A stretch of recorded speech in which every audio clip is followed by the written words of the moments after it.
There is a current that runs through all things, unseen but ever flowing. Welcome to the Celestium, where we return to the waters of origin. I am Ahlis Lumin, not the source, but a reflection of its movement. If these words ripple through you, then the stream has found you again. Have you ever wondered what happened between the manger and the ministry? Those silent years, when the boy from Nazareth vanished from the pages of history, only to return as a man whose words reshaped eternity. Scripture tells us little, but across the world, whispers remain. In temples, deserts, and monasteries, where stories of a luminous youth echo in the sands of time.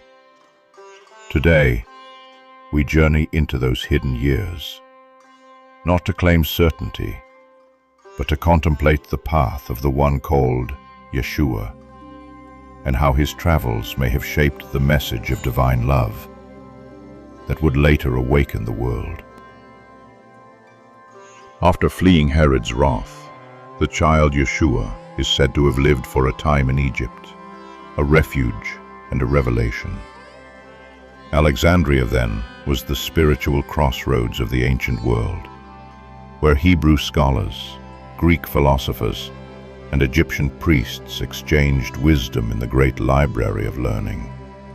Here, the young Yeshua would have seen the mystery schools of Isis and Osiris, and the teachings of Thoth, who spoke of the eternal Logos, the living word that brings creation into being. From Egypt he might have learned the principle of resurrection, the triumph of light over shadow, symbols he would later embody through his own life and awakening. The Egyptian adepts taught that within every human is the Ka, the vital essence, and that through purity, discipline, and devotion, the Ba, the soul, may unite with the divine. This mirrors Yeshua's later teaching: the Father and I are one. So, even in his youth, we can imagine him absorbing this sacred truth, that divinity is not distant, but indwelling. The journey east, the path of seeking. The Gospels fall silent here, but ancient records and local traditions across the East whisper of a holy traveler, a teacher from the West who came to learn, to listen, to love. Following the trade winds of the Silk Road, Yeshua may have journeyed from Egypt through the lands of Persia, India, and Tibet, the ancient highway of seekers and sages. Persia, the flame of divine order. While there is no record of Yeshua remaining in Persia, his path would have carried him through its sacred valleys, the cradle of Zoroastrian wisdom, where the Magi once looked to the stars and saw the sign of his birth. There, fire was seen as the symbol of the divine presence, the eternal flame of Ahura Mazda, spirit of truth and light.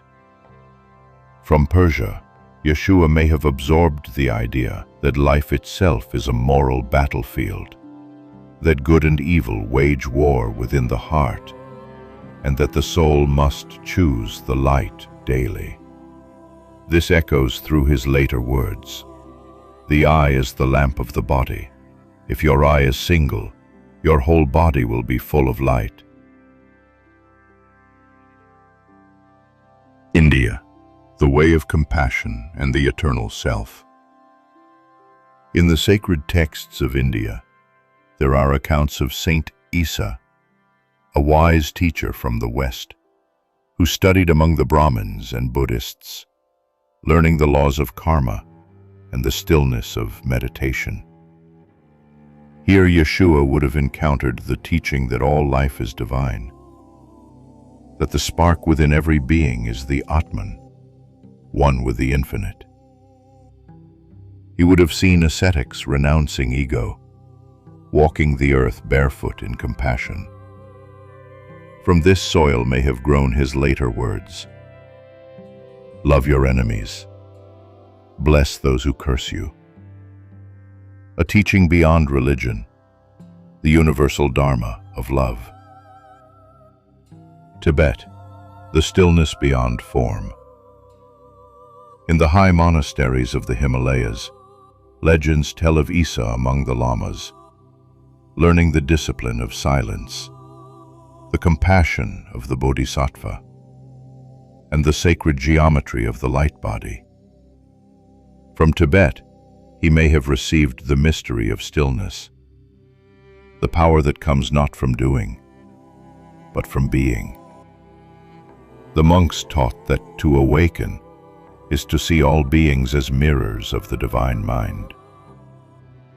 Through meditation and inner stillness, he would have deepened his communion with the Father, not as doctrine, but as direct experience. When Yeshua returned to Israel around the age of 30, he returned not as a carpenter alone, but as a master of many paths, a bridge between worlds. He had walked through temples of light and caves of silence. He had sat among priests, Brahmins, and lamas. He had seen how truth, though clothed in many languages, points always toward the One. Yet Yeshua's brilliance lay not in borrowing from these paths, but in distilling them into the living essence of the Christ, the embodied Logos, love made flesh. Where others taught liberation through escape, he taught liberation through love. Where others spoke of enlightenment beyond the world, he brought the light into the world.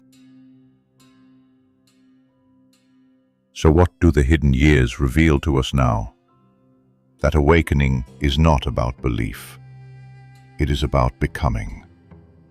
That the Christ path is not confined to one religion, but alive in every heart that seeks truth, compassion, and unity with the divine.